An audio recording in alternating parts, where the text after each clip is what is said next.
Today's scripture reading is from Matthew chapter 13, verses 24 to 33 and 44 to 52.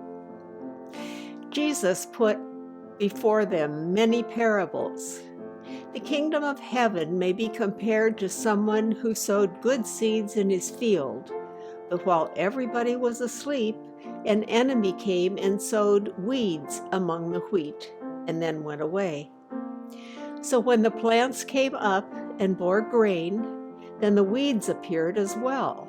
And the slaves of the householder said to him, "Master, did you not sow good seed in your field? Where then did these weeds come from?" He answered, "An enemy has done this." The slave said to him, "Then do you want us to go and gather them?" But he replied, "No. For in gathering the weeds, you would uproot the wheat along with them. Let both of them grow together until the harvest. And at harvest time, I will tell the reapers, collect the weeds first and bind them in bundles to be burned, but gather the wheat into my barn." He put before them another parable. The kingdom of heaven is like a mustard seed that someone took and sowed in his field. It is the smallest of all the seeds, but when it has grown, it is the greatest of shrubs and becomes a tree, so that birds of the air come and make nests in its branches. He told them another parable. The kingdom of heaven is like yeast that a woman took and mixed in with 3 measures of flour until all of it was leavened.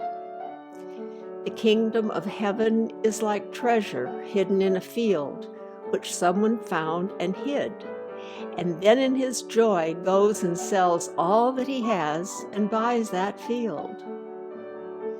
Again, the kingdom of heaven is like a merchant in search of fine pearls. On finding one pearl of great value, he went and sold all that he had and bought it. Again, the kingdom of heaven is like a net that was thrown into the sea and caught fish of every kind. When it was full, they drew it ashore, sat down, and put the good into baskets, but threw out the bad. So it will be at the end of the age. The angels will come out and separate the evil from the righteous, and throw them into the furnace of fire, where there will be weeping and gnashing of tears.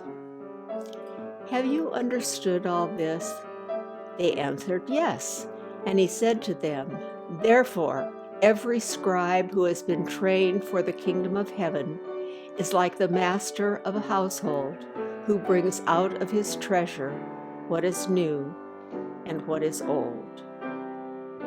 May God's Spirit speak to us today through these words of Scripture, the music we sing and hear, and the message shared this day.